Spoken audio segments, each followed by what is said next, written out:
खबरनामा, खबर से असर तक। नमस्कार, एएनबी न्यूज का खास कार्यक्रम खबरनामा में आप सभी का स्वागत है। मैं हूं आपके साथ हितेंद्र। बुलेटिन का आगाज करेंगे इस वक्त की बड़ी खबर के साथ। इस वक्त की बड़ी खबर सामने आ रही है पश्चिम बंगाल से। पश्चिम बंगाल में चुनावी दौरे पर हैं प्रधानमंत्री नरेंद्र मोदी और बांकुरा में उन्होंने चुनावी रैली को संबोधित किया है। इस दौरान प्रधानमंत्री नरेंद्र मोदी ममता सरकार पर जमकर बरसते हुए नजर आए। उन्होंने वहां पर यह कहा है कि बंगाल के सपनों को लात नहीं मारने दूंगा। ये बड़ी बात कही है प्रधानमंत्री नरेंद्र मोदी ने। सवाल पूछने पर दीदी गुस्सा करती हैं, यह आरोप लगाया ममता बनर्जी पर उन्होंने कि अगर कोई उनसे सवाल पूछता है तो वो गुस्सा कर देती हैं। बीजेपी स्कीम चलाती है और टीएमसी स्कैम चलाती है, ये पीएम मोदी ने दावा किया है। बांकुरा में प्रधानमंत्री नरेंद्र मोदी ने रैली को संबोधित किया और इस दौरान उन्होंने ये बड़ा आरोप लगाया टीएमसी पर कि बीजेपी स्कीम चलाती है और बीजेपी स्कैम चलाती है। ये बड़ी खबर आपको बता रहे हैं। बंगाल के चुनावी दौरे पर हैं प्रधानमंत्री नरेंद्र मोदी और इस दौरान उन्होंने बांकुरा में एक रैली को संबोधित किया। रैली को संबोधित करते हुए वो ममता बनर्जी की सरकार पर जमकर बरसते हुए नजर आए। बंगाल के सपनों को लात नहीं मारने दूंगा, ऐसा उन्होंने दावा किया है। सवाल पूछने पर दीदी गुस्सा करती हैं, ये आरोप उन्होंने लगाया ममता बनर्जी पर। और इसके अलावा वो कहते हुए नजर आए कि एक तरफ बीजेपी स्कीम चलाती है और दूसरी तरफ टीएमसी स्कैम चलाती है। पश्चिम बंगाल में पहले चरण के मतदान के लिए अब ज्यादा दिन शेष नहीं रह गए हैं। राज्य में 8 चरणों में होने वाले विधानसभा चुनाव के लिए बीजेपी ने अब तक 282 उम्मीदवारों की सूची भी जारी कर दी है। घोषित 282 उम्मीदवारों में से 46 उम्मीदवार ऐसे हैं जो 2019 के लोकसभा चुनाव के बाद 2 साल से भी कम समय में बीजेपी में शामिल हुए हैं और इनमें से भी 36 ऐसे चेहरे हैं जिन्होंने पिछले 6 महीने में ही बीजेपी का दामन थामा है। दूसरे दलों से बीजेपी में शामिल होने वाले उम्मीदवार बनने वाले 46 उम्मीदवारों में से 34 उम्मीदवार टीएमसी के हैं और सीपीएम के 6 हैं, कांग्रेस के 4 हैं और फॉरवर्ड ब्लॉक और गोरखा जनमुक्ति मोर्चा से भी एक उम्मीदवार को टिकट दिया गया है।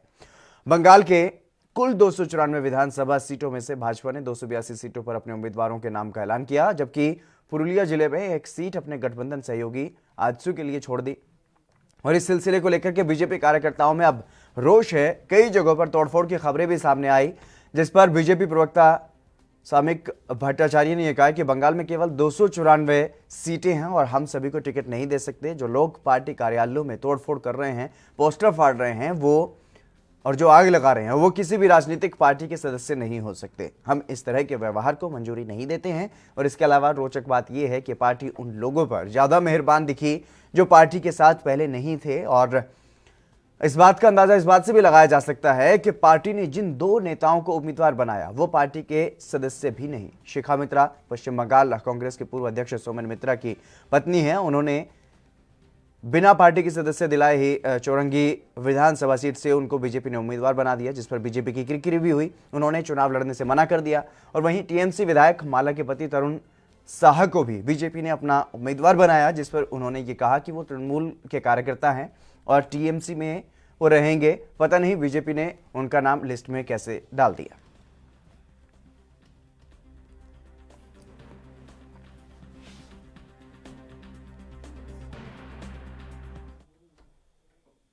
इस खबर पर चर्चा करने के लिए मेरे साथ 2 मेहमान भारतीय जनता पार्टी से राहुल आनंद और टीएमसी से संजय सरकार हमारे साथ जुड़ गए हैं। आप दोनों मेहमानों का स्वागत है।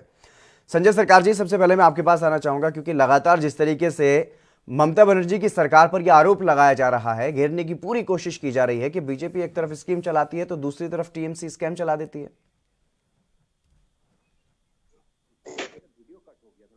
संजय जी, क्या आप मेरी आवाज सुन पा रहे हैं?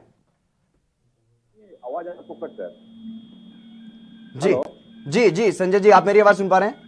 हाँ सुन पा रहे हैं, बोलिए।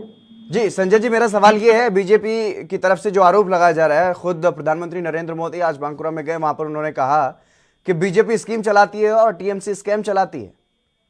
देखिए, अभी आपको वीडियो मेरा ऑफ हो गया ना, तो कितना बड़ा स्कैम भारतीय जनता पार्टी चलाता है उसको नतीजा आपको हम टीवी चैनल से आपको चैनल के मदद से भारतीय जनता पार्टी जो स्कैम चलता है उसको बता देता है।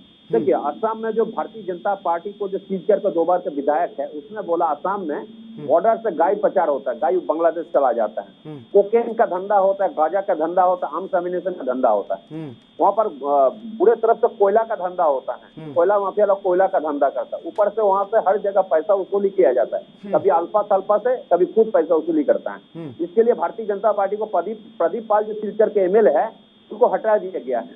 ठीक है, वो सही बात बोलने के लिए। रह गया स्कैम तो नरेंद्र मोदी का सरकार में सबसे बड़ा स्कैम तो हुआ, आपको मालूम है, जो 28 आदमी जो बैंक से पैसा लिया था 10 लाख करोड़ रुपए, 27 आदमी गुजरात का है। ठीक है, और मनसुख भाई बसाबाबा जो थे भारतीय जनता पार्टी को जो एमपी थे भरूच से, जो आपको मालूम है रिजाइन किया है, उसने बोला है गुजरात से सबसे बड़ा जमीन घोटाला हुआ। यूनिवर्सिटी ऑफ स्टार्टी जो जमीन गया, हरिजन और आदिवासी को जमीन 2 लाख करोड़ का जमीन ये लोग गुजरात स्टेट से खा चुके हैं। इतना बड़ा ये। उसके अलावा भारतीय जनता पार्टी के बंगाल में जो रूपा गांगुली जो उसको महिला मोर्चा का अध्यक्ष थे, वो बच्चा चोरी केस में फंसा था, बच्चा चोरी करके बेच देने वाला था। थोड़ा दिन पहले राकेश सिंह, पमेला गोस्वामी और उनको साथी कैलाश विजयवर्गीय को प्रिय मतलब उत्तम मिश्र जो है, उसने अभी कोकेन में गांजा में पकड़ गया है। तो कैंप किस तरह से जनता तो देख चुके हैं, इसको नया करके बोलने नहीं, स्कीम का चलाएंगे। स्कीम में बोलिए 2 करोड़ आदमी को अभी तक नौकरी मिला है, नहीं मिला है। बंगाल का जनता बोलता है भाई आप हवा मत लीजिए, आप जो रास्ता में जो किसान जो लड़ रहे हैं चुनाव, ये जो लड़ रहे हैं, आप चुनाव बतलाबाजी बंद कर दीजिए, झूठबाजी बंद कर दीजिए, जुमलाबाजी बंद कर दीजिए, आप सीधे जाइए, जो किसान है उसके साथ बैठिए, अन्नदाता को देखिए। और नरेंद्र मोदी को और एक चीज बताता है, सुन ले साहब, सबसे बड़ा झूठ आदमी है। 1978 में उसने ग्रेजुएशन का सर्टिफिकेट दिखा रहा है, इसको मैट्रिक का सर्टिफिकेट नहीं है। उस समय कंप्यूटर बोल के कुछ चीज नहीं था 78 साल में, 90 के बाद में मेरे देश में कंप्यूटर आया, उसमें जो बिल्कुल संजय सरकार जी, चर्चा जारी रखेंगे। राहुल आनंद जी भी हमारे साथ बने हुए हैं बीजेपी से, उनसे भी जवाब लेंगे, लेकिन फिलहाल यहाँ पर रुकना होगा एक छोटे से ब्रेक के लिए, जल्द हाजिर होंगे।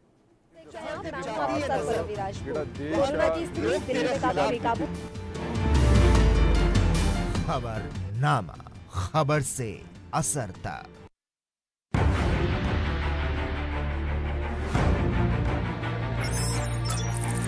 खबर चाहे सियासत की हो या सरकार की, खबर चाहे भ्रष्टाचार की हो या गुनहगार की, दिन भर में क्या रहा देश जगत का हाल, किस मुद्दे ने बनाई किसकी सरकार, रखते हैं हम सब पर नजर, पहुंचाते हैं हम हर खबर। हम हैं ANB न्यूज।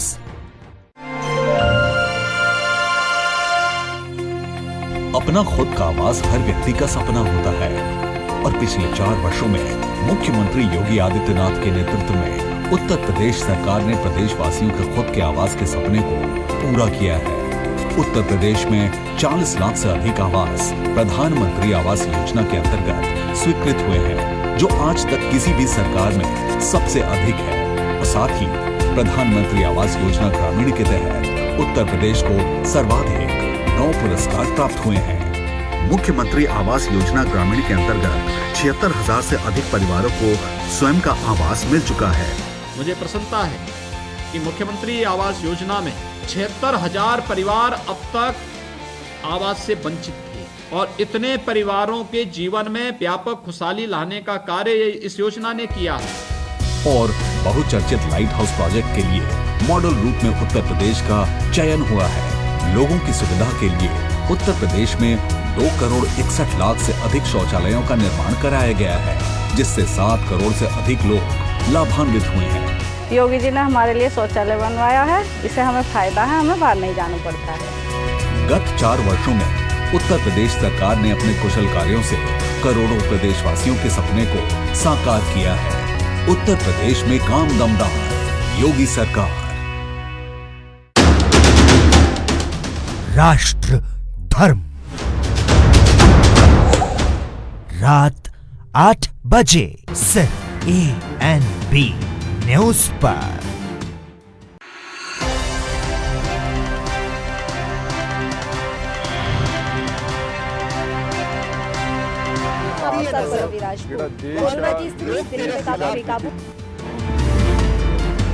खबरनामा, खबर से असर तक। ब्रेक के बाद एक बार फिर से आप सभी का स्वागत है। खबरनामा में हम चर्चा कर रहे हैं पश्चिम बंगाल विधानसभा चुनाव को लेकर के, जिस तरीके से लगातार आयाराम गयाराम भी चल रहा है और आरोप प्रत्यारोप की राजनीति भी चल रही है। इसी पर हमारे साथ चर्चा करने के लिए राहुल आनंद भारतीय जनता पार्टी से और संजय सरकार टीएमसी से दो मेहमान जुड़े हुए हैं। राहुल आनंद जी, अब मैं आपके पास आना चाहूंगा, क्योंकि लगातार जिस तरीके से अगर देखा जाए जो नेता दूसरी पार्टियों को छोड़ करके बीजेपी में शामिल हुए उनको तवज्जो दी गई, और हालत ये है कि दो नेता तो ऐसे हैं जिन्होंने बीजेपी में जो शामिल भी नहीं हुए उनको भी आपने उम्मीदवार बना दिया। कि आपके पास कोई उम्मीदवार ही नहीं बचे अपने? देखिए हितेंद्र जी, जी सबसे पहले मैं बताना चाहूंगा कि भारतीय जनता पार्टी के पास नेताओं की कमी नहीं है। और जो दो नेताओं के बारे में आप बात कर रहे हैं, वो दो नेताओं भी पहले से भारतीय जनता पार्टी के संपर्क में रहे थे। उसके बाद उन्होंने आंतरिक बात कर रखी थी। जब टिकट का अनाउंसमेंट हुआ उसके बाद वो पीछे हटे, तो कहीं ना कहीं वो अपनी स्थिति को भांपने में असक्षम रहे होंगे।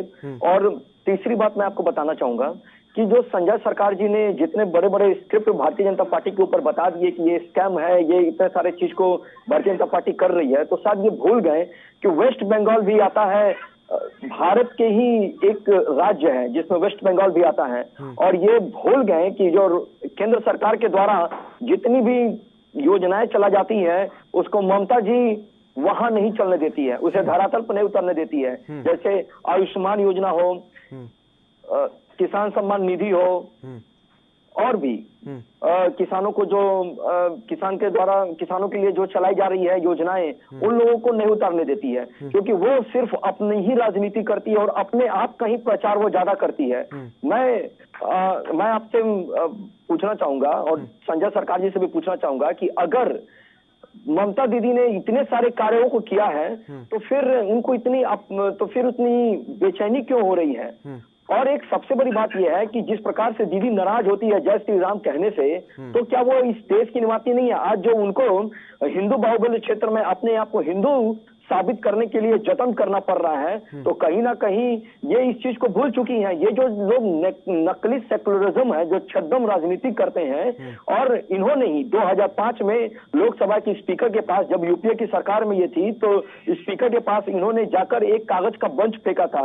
उस कागज के बंच में उन्होंने सीपीआई पे ये आरोप लगाए थे कि सीपीआई ने बांग्लादेश घुसपैठियों को अंदर अपने राज्य में बुलाकर बैठाकर उनको वोट देने का अधिकार भी दे दिया है। और वही दीदी जो परिवर्तन के नारा से उत्पत्ति हुई थी और उन्होंने बंगाल को एक विजय पथ पर ले जाने के लिए संकल्प लिया था, आज वही उन लोगों को बचा रही है। तो ये राजनीति में किसी प्रकार का कहीं भी जाकर गिरा जा सकता है। राजनीति में ना कोई जात होता है, ना कोई विषय होता है, ना ही यहाँ वो प्रतिवेदन होती है जिसकी आवश्यकता होती है। लेकिन आज जो लड़ाई चल रही है, आज इनके पुराने साथी इनको छोड़कर हट रहे हैं। आज जो लड़ाई चल रही है वो चल रही है भाजपा वर्सेस टीएमसी, और हम विकास के मुद्दा को लेकर चलते हैं। हमने कभी भी अपनी राजनीति में हिंदू मुसलमान नहीं किया, लेकिन हम पे हिंदू मुसलमान के हमेशा आरोप लगते रहे। आज जो चंडी पाठ जो कर रही है ममता बनर्जी जी, तो वो हिंदू बनने का ही तो अपने आप को साबित कर रही है। और संजय सरकार जी ने एक बात और कही कि 27 लोगों को इस सरकार में पैसा दिया गया है जो वापस चले गए, लेकिन इन्होंने स्टार्टिंग में 10 का बात किया था और 17 और बढ़ा दिए थे। ये 17 की कहां से आई है संख्या, ये जानते हैं। लेकिन इनको ये भी बात पता होनी चाहिए कि 2014 के पहले, मेरी बात को संजय पूर्ण हो जाने दीजिए, फिर आप बोलिएगा। लेकिन 2014 के पहले उन लोगों को पैसा दिया गया था, और भारतीय जनता पार्टी इतनी मजबूत है कि उन लोगों को प्रत्यारोपण कर वापस देश में ला रही है। चाहे वो नीरव मोदी हो, चाहे वो विजय मल्ल्या हो, चाहे अन्य हो, सबको आना है और देकर जाना है इस सरकार में।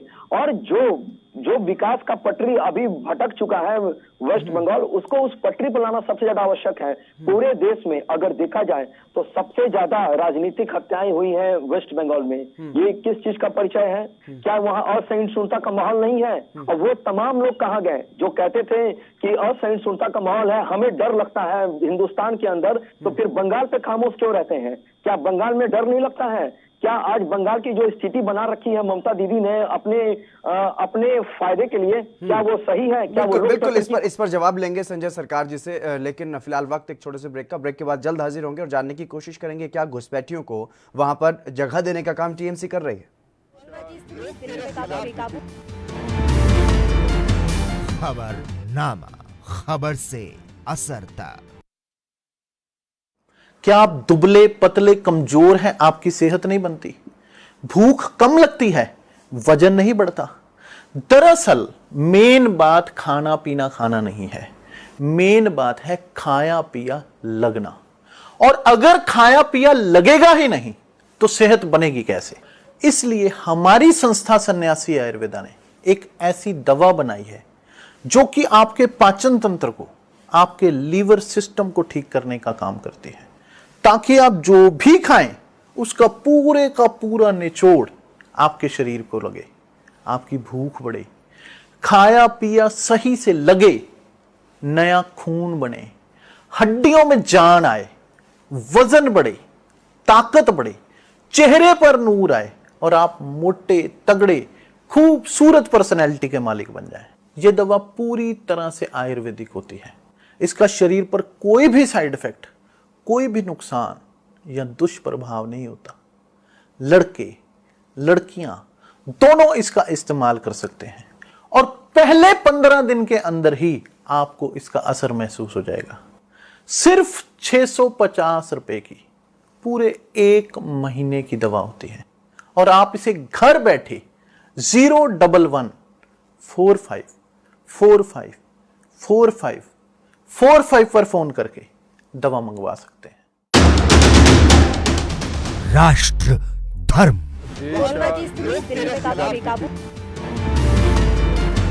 खबरनामा, खबर से असर तक। ब्रेक के बाद एक बार फिर से आप सभी का स्वागत है। हम चर्चा कर रहे थे पश्चिम बंगाल विधानसभा चुनाव को लेकर के। संजय सरकार टीएमसी से हमारे साथ बने हुए हैं, राहुल आनंद बीजेपी से हमारे साथ बने हुए हैं। संजय सरकार जी, आप पर ये आरोप है, लगातार ये आरोप लगता रहा है कि जो बांग्लादेशी से घुसपैठिए आते रहे हैं उनको टीएमसी जो है वहां पर शरण दे रही है अपने वोट बैंक बचाने के लिए। कि इस आरोप से आप किस तरीके से निपटेंगे, क्योंकि लगातार इस मुद्दे को भुनाने की कोशिश की जा रही है बीजेपी की तरफ से? सब सवाल को जवाब देता मेरे भाई ने पहले बोला किसान निधि, और मैंने देता है किसान क्रेडिट कार्ड, किसान बंधु। किसान निधि से भारतीय जनता पार्टी कितना देता है? 6,000 रुपया। और मैंने किसान क्रेडिट कार्ड कितना? 5 लाख रुपया। किसान बंधु में मेरा कितना देता है? 10,000 रुपया। अच्छा, किसान निधि में महीना पे कितना होता है? 500 रुपया। दिन में कितना होता है? 16 रुपया 50 पैसा। और मैंने कितना देता है? 40,000 रुपया और 42,000 रुपया। दिन में कितना होता है? 1400 रुपया। सुनिए भाई, आपको जानकारी होना चाहिए अच्छे तरफ से। अच्छा, एक परिवार रहते हैं, उसको 5 सदस्य रहते हैं, 16 रुपया 50 पैसा से किसान निधि में जिंदगी गुजार लेंगे। दिन में 3 रुपया 30 पैसा। और मैंने दिन में खर्चा करने के लिए 280 रुपया दे रहे हैं। ठीक है, मेरे अन्नदाता गरीब हो सकता है, नरेंद्र मोदी मेरे अन्नदाता किसान को, गरीब को भिखारी सोच के रख दिया, भिखारी सोच के रख दिया, भीख दे रहे हैं। मैंने कहा दिया किसान बीमा 50,000 से लेके 5 लाख रुपया तक। मैंने किसान मंडी फ्री में दिया। फिर इसने बोला आयुष्मान भारत। अच्छा, आप आयुष्मान भारत कब में चालू किए थे आपने? 2000 कितना साल में? 2018 में अब चालू किया। और मेरे 700 कार्ड कब ने दिया? मैंने 2011 में। कितना दिया? 5 लाख रुपया। और आयुष्मान भारत में आप जैसे 5 लाख रुपया दे रहे, 3 लाख सेंट्रल दे रहे और 2 लाख स्टेट दे रहे। हम ऊपर से क्यों 2 लाख रुपया देंगे? और मेरे गरीब किसान क्यों उससे भीख लेंगे? और मजदूर के लिए बीमा बनाया गया 1 लाख रुपया तक। फिर हमें हेल्थ कार्ड भी 1450 हॉस्पिटल में उसको उपयोग कर सकते हैं, 5 लाख रुपया का दिया है। किसान ये 700 कार्ड जिसको बोलते हैं हेल्थ कार्ड दिया है। ठीक है, मेरे हर बच्ची को क्लास 5 से लेकर 12 क्लास तक पढ़ने के लिए स्टाइपेंड दिया। कितना? 800 रुपया करके। फिर उसको 19 तक जब होते हैं बच्ची को, तब 25,000 रुपया, बच्चों को 50,000 रुपया, 25,000 रुपया। और शादी करने के लिए उपो कितना दिया मैंने? 25,000 रुपया। ठीक है, फिर जो मेरे बंगाल में जो जितना मेरा 100 दिन का जो काम होता है, 1 करोड़ 27 लाख आदमी को मैंने उसको काम दिया, महिला को काम दिया है। ठीक है, और बस बंगाल में हर आदमी को खाने रेशन फ्री में मिलता है, चावल दाल आटा तेल सब फ्री में मिलता है। लेकिन सबसे बड़ा ये कहाँ है मालूम है?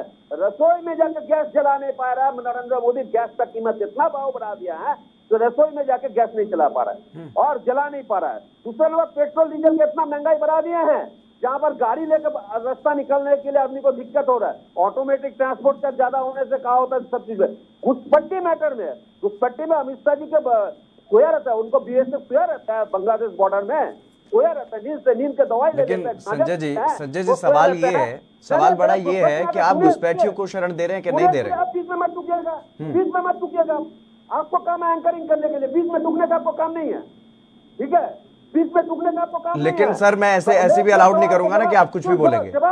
ठीक है, आपका जवाब मिल गया है, आपका जवाब मिल गया कि आपने जो केंद्रीय योजनाएं रोकी वो आपने अपने यहाँ पर क्षेत्रीय स्तर पर पहले ही चलाई थी।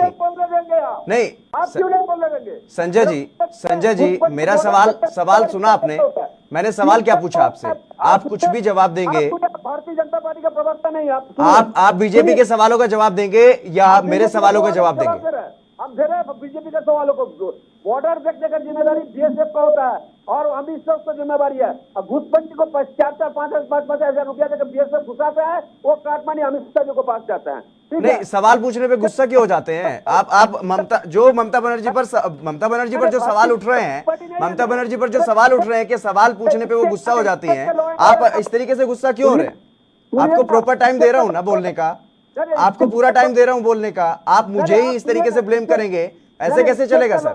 नहीं, स्टेट का लॉ एंड ऑर्डर है, वो स्टेट देखता है। अगर कोई घुसपैठी घुसता है उसको 6 महीने जेल में रखा जाता है। राहुल जी आऊंगा आपके पास। उसको पूल बैक करके अंदर घुसाया जाता है, ठीक है? और जो 28 आदमी जो बैंक से पैसा लिया है वो कोई मुस्लिम नहीं है, आतंकवादी नहीं है, घोषित आदमी नहीं है, अनम नक्सल SC/ST नहीं है। 28 आदमी को नाम बोलता है, विजय माल्या, मेहुल चोकसी, नीरव मोदी, निशान मोदी, पुष्पन बोस, आशीष जोधपुत्र, सोती काटरा, आरती काटरा, संजय काटरा, वर्षा काटरा, सुधीर काटरा, रोहित मेहता, उमेश पारेख, कमलेश पारेख, नीलेश पारेख, विनय मित्तल, एकलव्य गर्ग, चेतन जयंतीलाल, नितिन जयंतीलाल, दीप्तिबेन चेतन, सर बहुत लोग हैं। राजीव गायक, सुनिए, अलका गोयल, बहुत लोग हैं सर, सबको पता है। हितेश नरेंद्र भाई पटेल, मयूरबेन पटेल, ऐसे लोगों को आपने बता रखा है जिसको अनुशासन ही नहीं पता है।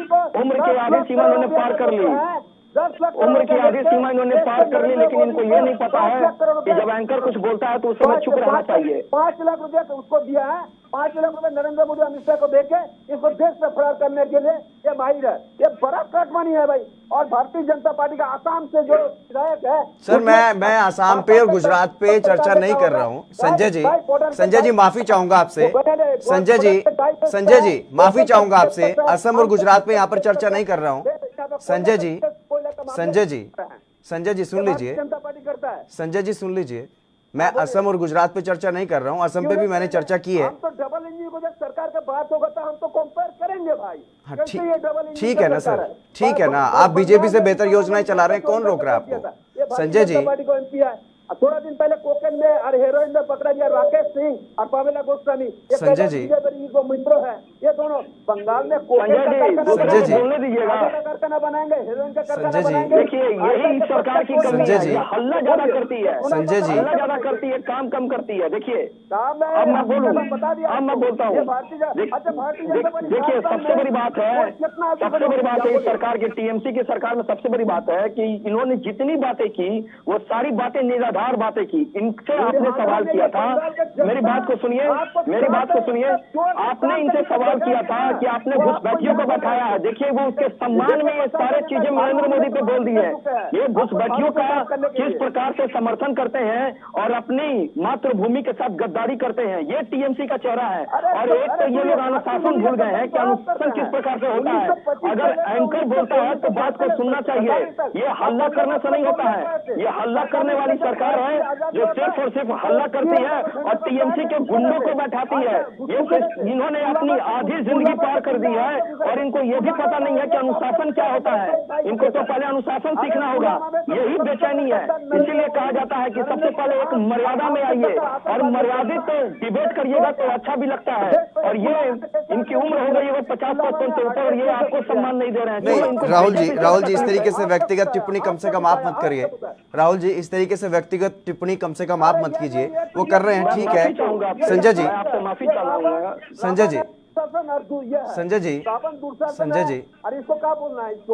क्या मैं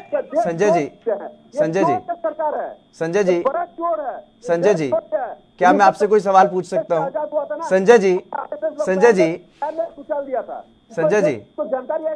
संजय जी आप क्या बताना चाहते हैं? पश्चिम बंगाल की जनता को क्या बताना चाहते हैं कि टीएमसी बौखला चुकी है पूरी तरह? संजय जी, क्या टीएमसी के नेता बौखला चुके हैं पूरी तरह, ये जताना चाहते हैं आप? नहीं, हम उनको जवाब दे रहे हैं। जवाब ही तो ले रहे हैं सर आपसे। जो आपसे सवाल पूछा गया उसका जवाब आपने अभी तक नहीं दिया। 10 मिनट का भाषण जरूर दे दिया आपने। ऐसा लग रहा है जैसे कोई चुनावी सभा को संबोधित कर रहे हैं आप। हम लोग के पास सबूत है। भारतीय जनता पार्टी पुलवामा में जो पाकिस्तान से आरडीएक्स घुसाया है, वो सेना के ऊपर हमला सार्वजनिक कीजिए, वोट का सहानुभूति लेने के सार्वजनिक कीजिए। अगर आपके पास सबूत है तो सार्वजनिक कीजिए। लेकिन बात यहाँ है, बात ये है संजय जी, सवाल ये है कि पश्चिम बंगाल में क्या आप घुसपैठियों का समर्थन कर रहे हैं या नहीं? सवाल सिर्फ ये है, आपने कुछ और ही बता दिया। नरेंद्र मोदी को दाढ़ी में मालूम पड़ जाता है वो खुद एक पाकिस्तानी है।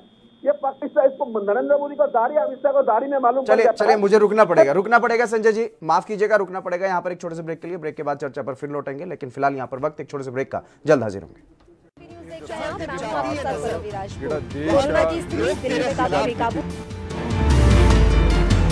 खबरनामा, खबर से असर तक।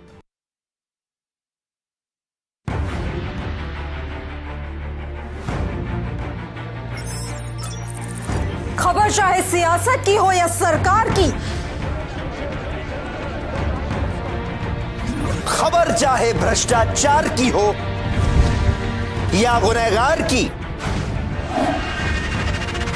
दिन भर में क्या रहा देश जगत का हाल, किस मुद्दे ने बनाई किसकी सरकार, रखते हैं हम सब पर नजर, पहुंचाते हैं हम हर खबर। हम हैं ANB न्यूज। क्या आप दुबले पतले कमजोर हैं, आपकी सेहत नहीं बनती, भूख कम लगती है, वजन नहीं बढ़ता? दरअसल मेन बात खाना पीना खाना नहीं है, मेन बात है खाया पिया लगना। और अगर खाया पिया लगेगा ही नहीं तो सेहत बनेगी कैसे? इसलिए हमारी संस्था सन्यासी आयुर्वेदा ने एक ऐसी दवा बनाई है जो कि आपके पाचन तंत्र को, आपके लीवर सिस्टम को ठीक करने का काम करती है, ताकि आप जो भी खाएं उसका पूरे का पूरा निचोड़ आपके शरीर को लगे, आपकी भूख बढ़े, खाया पिया सही से लगे, नया खून बने, हड्डियों में जान आए, वजन बढ़े, ताकत बढ़े, चेहरे पर नूर आए और आप मोटे तगड़े खूबसूरत पर्सनैलिटी के मालिक बन जाएं। यह दवा पूरी तरह से आयुर्वेदिक होती है। इसका शरीर पर कोई भी साइड इफेक्ट, कोई भी नुकसान या दुष्प्रभाव नहीं होता। लड़के लड़कियां दोनों इसका इस्तेमाल कर सकते हैं और पहले 15 दिन के अंदर ही आपको इसका असर महसूस हो जाएगा। सिर्फ 650 रुपए की पूरे 1 महीने की दवा होती है और आप इसे घर बैठे 01145454545 पर फोन करके दवा मंगवा सकते हैं। राष्ट्र धर्म, रात 8 बजे सिर्फ ANB न्यूज पर।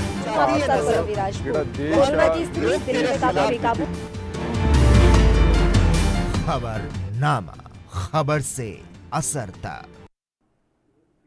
ब्रेक के बाद एक बार फिर से आप सभी का स्वागत है। हम चर्चा कर रहे थे पश्चिम बंगाल विधानसभा चुनाव को लेकर के। संजय सरकार टीएमसी से हमारे साथ बने हुए हैं और राहुल आनंद भारतीय जनता पार्टी से। राहुल आनंद जी, अब मैं आपके पास आना चाहूंगा, क्योंकि जिस तरीके से आप ये आरोप लगा रहे हैं बार बार टीएमसी पर कि गद्दारों के साथ है, घुसपैठियों के साथ है टीएमसी, लेकिन आपके साथ जो नेता आ रहे हैं करीब करीब 34-35 उम्मीदवार जो हैं वो आप टीएमसी से जो नेता हैं उनको आपने अपना उम्मीदवार बनाया है। वो अब तक, अब से पहले अगर मैं बात करूं पिछले 6 महीने को छोड़ दें तो लगभग 4.5 साल तक वो इसी सरकार के साथ रहे हैं जो घुसपैठियों का समर्थन कर रही है आपके हिसाब से। तो वो लोग कैसे, आप ये समझ सकते हैं कि वो लोग आपके पास रह करके उनका समर्थन नहीं करेंगे? देखिए जी, बड़ा ही स्पष्ट है, संगत से गुण नाथ है, संगत से गुण जात है। अगर आप अपने अच्छे संगति में लोगों को ढलना चाहेंगे तो वो ढल जाएंगे। और जिन लोगों को टिकट दिया गया है जो बाहर से आए हैं, तो वो कहीं ना कहीं बीजेपी की कोर कमेटी ने इसका डिसीजन लिया है और कार्यकर्ताओं और वहां के नेताओं से आंतरिक बात कर ही इस पे मुहर लगी है।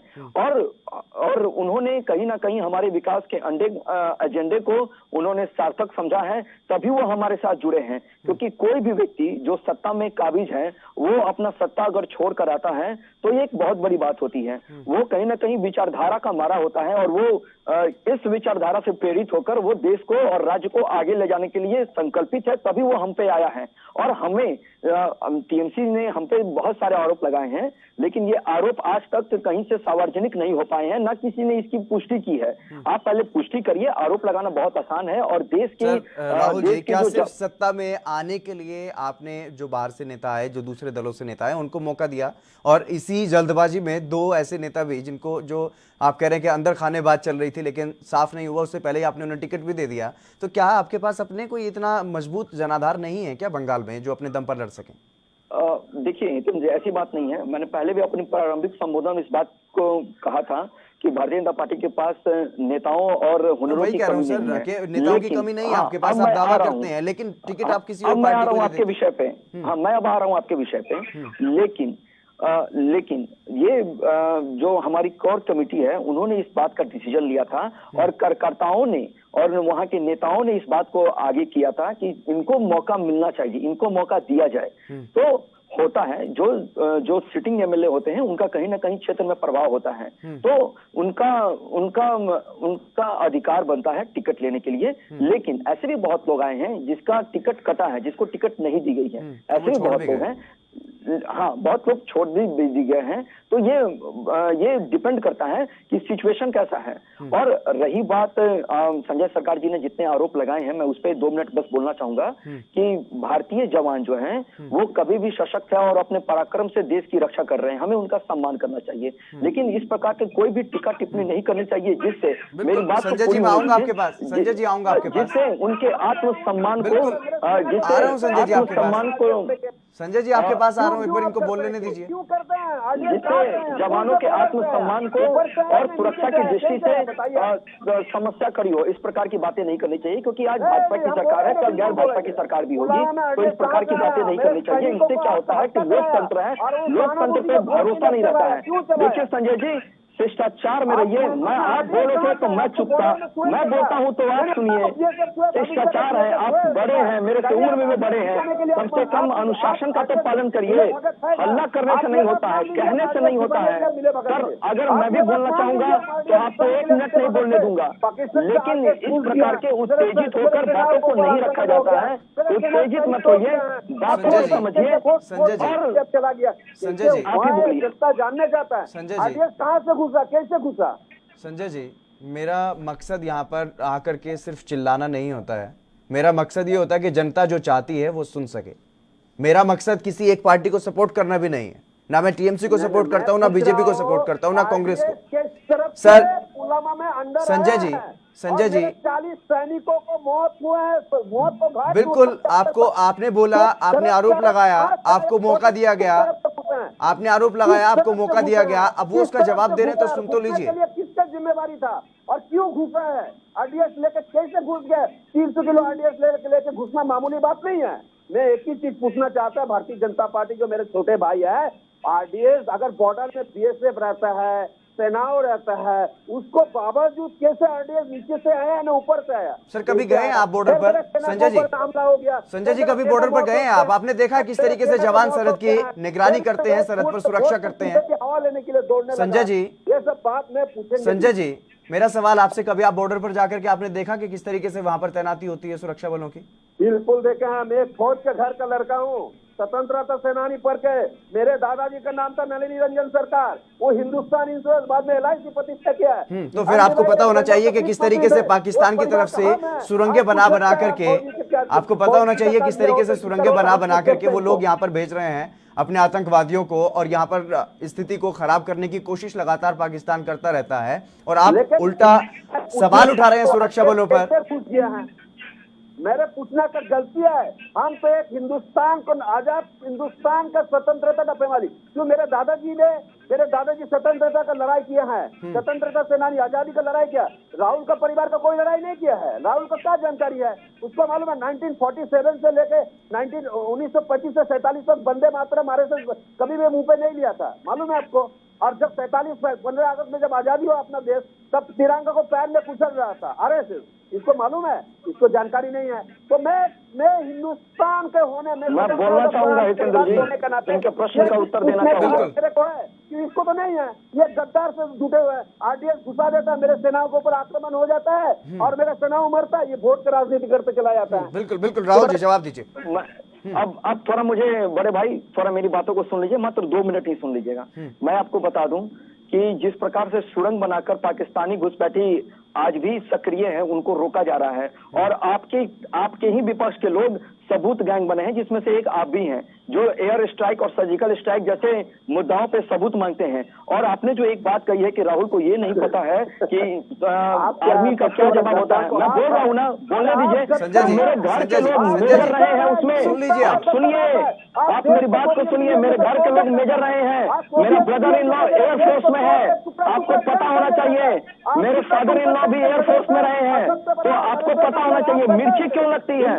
मिर्ची लगती है तो पानी भी पिलाऊंगा मैं आपको, लेकिन तरीका सही रखिए, शालीनता के साथ आइए।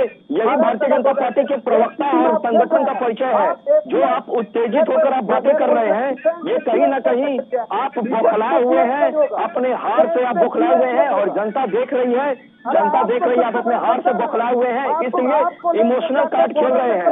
आप लोग इमोशनल कार्ड खेल रहे हैं। मुख्यमंत्री इतने सुरक्षा में रहता है, उसके बाद मुख्यमंत्री पे हमला हो जाता है। संजय जी, गोली मारना चाहिए। संजय जी, संजय जी, संजय जी, संजय जी, और मुंह में दाढ़ी लगा के रात में मुस्लिम होला बना आदमी आप लोग है। आपसे बड़ा गद्दार हिंदुस्तान में कोई नहीं। ठीक है ना संजय जी, वो आपको गद्दार बता रहे हैं, आप उन्हें बताते रहिए। संजय जी, क्या इन एक दूसरे को गद्दार बताने से पश्चिम बंगाल की जनता की समस्याओं का समाधान हो जाएगा क्या? संजय जी, संजय जी, मैंने पहले भी बोला है, मैं एक सार्थक चर्चा चाहता हूँ। संजय जी, मैंने पहले भी बोला कि मैं एक सार्थक चर्चा चाहता हूँ, एक ऐसी चर्चा चाहता हूँ जिसमें पश्चिम बंगाल के लोगों की समस्याएं हों, जिसमें पश्चिम बंगाल के लोगों की समस्याओं का समाधान हो। कैसे उनकी समस्याओं का समाधान होगा, कैसे उनकी गरीबी दूर होगी, कैसे उनको रोजगार मिलेगा, कैसे वो 2 टाइम का खाना सही से खा पाएंगे, मैं ये सवाल का जवाब चाहता हूं। और आप एक दूसरे को गद्दार बताते रहेंगे तो कैसे? एक दूसरे को गद्दार बताने से क्या उनको रोजगार मिल जाएगा? क्या वो रोटी खा पाएंगे? ये सब भारतीय जनता पार्टी के बड़े बड़े गद्दार है, बेईमान है। पाकिस्तान को सब कभी मिले हुए हैं, चाइना को सब मिले हुए हैं। ये बॉर्डर से कभी पाकिस्तानी आतंकवादी को घुसाता है, कभी बांग्लादेश से घुसपैठियों को घुसाता है। इस जैसे गद्दार को रखना चाहिए। अगर मेरे पास हो जाएंगे, कभी सत्ता में अगर आ जाएंगे, इन लोग को गोली करके मारेंगे, हम लोग गोली करके मारेंगे। हम बोल रहे हैं, मैं बोलूं, इजाजत है? आजादी के लिए आरएसएस से क्या भूमिका? देखिए, सबसे बड़ी बात यह है कि संजय जी जिस प्रकार से डर रहे हैं, और इन्होंने बताया कि मेरे दादाजी क्रांतिकारी थे, तो इनको लगता है कि इनके दादाजी क्रांतिकारी थे। इस प्रकार का परिचय देना चाहिए क्या टीवी पे बैठकर? यहाँ मुद्दा क्या है? ये गोली मारने की बात कर रहे हैं। आप गुंडे हैं क्या? टीएमसी के लोग गुंडे हैं क्या? टीएमसी के लोग गुंडे हैं क्या? बिल्कुल गुंडे हैं, बिल्कुल गुंडे हैं, क्योंकि आपने उसका परिचय दिया है। आप उस चीज का परिचय दे रहे हैं। आपको शालीनता के साथ आना चाहिए। मैंने बस टिकट इतनी एक प्रतिद्वंदी के हिसाब से आपके ऊपर किया है और आप बस हल्ला कर रहे हैं। हल्ला करना क्या सोल्यूशन है? मैं बोलता हूँ तो आप बीच में बोलने लगते हैं, आप बोलते हैं तो मैं सुनता हूँ। हम दोनों अगर ऐसे बोलेंगे तो आपको लगता है कि ये डिबेट सार्थक होगा? ठीक है, ये हल्ला मत कीजिए संजय जी, हल्ला नहीं करते। संजय जी, अगर मैं आवाज रोकूंगा तो आप कहेंगे, अगर मैं आवाज रुकवाऊंगा तो आप कहेंगे कि मुझे बोलने का मौका नहीं दिया गया। लेकिन अब तक हुआ क्या? एक दूसरे को सिर्फ गद्दार बताया गया, एक दूसरे पर सिर्फ और सिर्फ आरोप लगाए गए। किसी ने नहीं, आपने वंदे मातरम का खली ले नहीं पाया। सर, कैसी बातें कर रहे हैं? नहीं संजय जी, आप कैसी बातें कर रहे हैं? इतने वरिष्ठ आदमी हैं, एक अच्छी पार्टी से आपका संबंध है जो इस वक्त सरकार में है और आगे आप बनाने का दावा भी कर रहे हैं। जो पुरुष लोग रहता है, जो मर्द होता है, उसको खुश करने के लिए सक्षम है, यह महान भगवत बोलते हैं। नहीं संजय जी, मैंने उन्हें भी रोका है, मैं आपको भी रोकूंगा। संजय जी, अगर आप ऐसी भाषा का इस्तेमाल अगर आप करेंगे तो मैं निश्चित रूप से आपकी आवाज को रोकना पड़ेगा। संजय जी, अगर आप इस तरीके की भाषा का इस्तेमाल करेंगे तो निश्चित रूप से आपकी आवाज को रोकना पड़ेगा।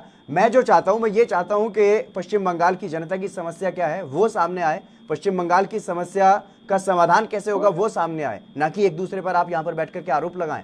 और आप इस तरीके से अगर बोलते रहेंगे, एक दूसरे पर आरोप लगाते रहेंगे, उससे किसी का कोई समाधान नहीं होने वाला है, बल्कि इससे एक संदेश जरूर जा रहा है। जिस तरीके से आप बार बार गुस्सा कर रहे हैं कि जो आरोप आप पर भारतीय जनता पार्टी की तरफ से लगाए जा रहे हैं, एक संदेश जरूर जा रहा है। जो आरोप आप पर लग रहे हैं बीजेपी की तरफ से, वो आप साबित करते हुए दिखाई दे रहे हैं यहाँ पर कि अगर आपसे कोई सवाल पूछता तो आप गुस्सा हो जाते हैं, कोई सवाल नहीं पूछता तब भी आप उन पर गुस्सा हो जाते हैं। जनता पार्टी 1925 से लेकर 47 साल तक उसने वंदे मातरम मुंह में आने के लिए उसको सर्वाकर जी 21 लिखानामा लिख के उस जेल से निकल के आए थे, ठीक है। और 431 काले पानी जेल में बंदी था, सेलुलर जेल में 441 बंदी जो थे, बंदी था वहां पर।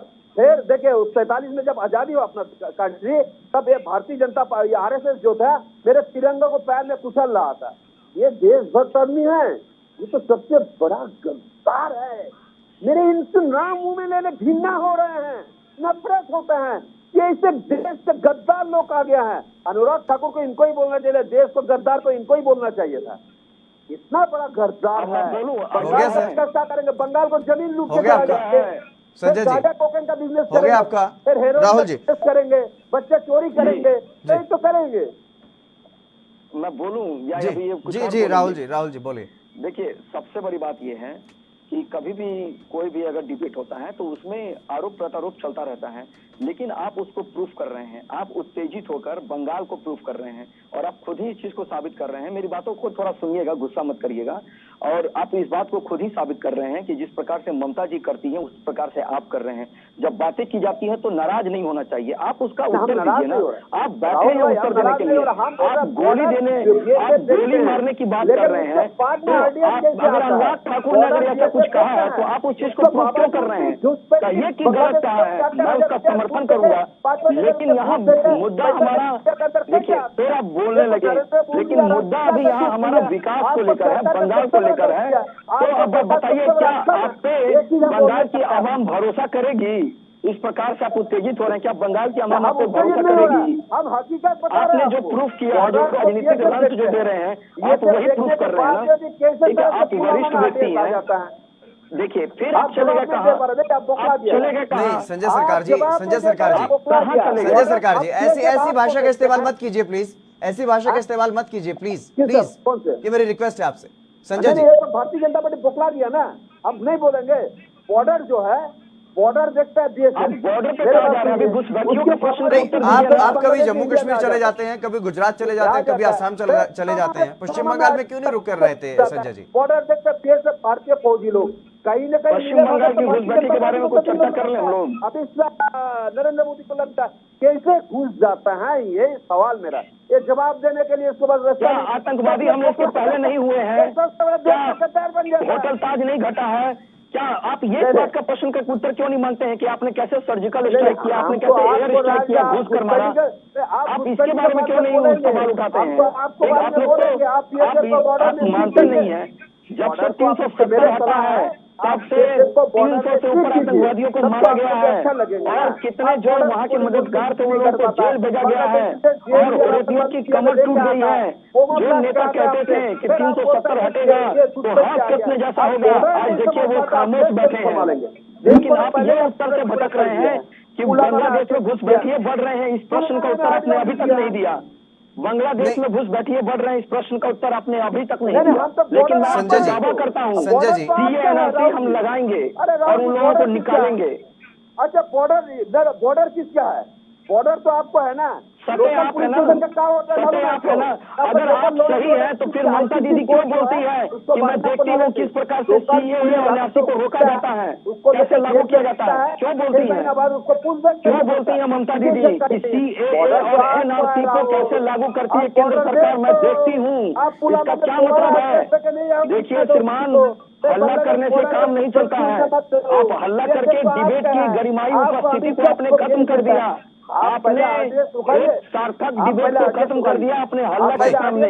बिल्कुल संजय जी मुझे लगता है कि इस तरीके से डिबेट करने का कोई महत्व नहीं रह जाता है। संजय जी बहुत शुक्रिया मेरे साथ जुड़ने के लिए। राहुल जी आपका भी बहुत शुक्रिया। लेकिन जिस तरीके से संजय जी ने जो अपनी पार्टी का जिस तरीके से यहाँ पर प्रदर्शन किया है, उससे साफ तौर पर ऐसा लगता है कि कहीं ना कहीं टीएमसी इस वक्त बौखलाहट में जरूर है, लेकिन परिणाम क्या होंगे वो देखने वाली बात होगी। इस बुलेटिन में बस इतना ही, आप बने रहिए एएनबी न्यूज के साथ। कोरोना की स्थिति दिल्ली में काफी बेकाबू। खबरनामा।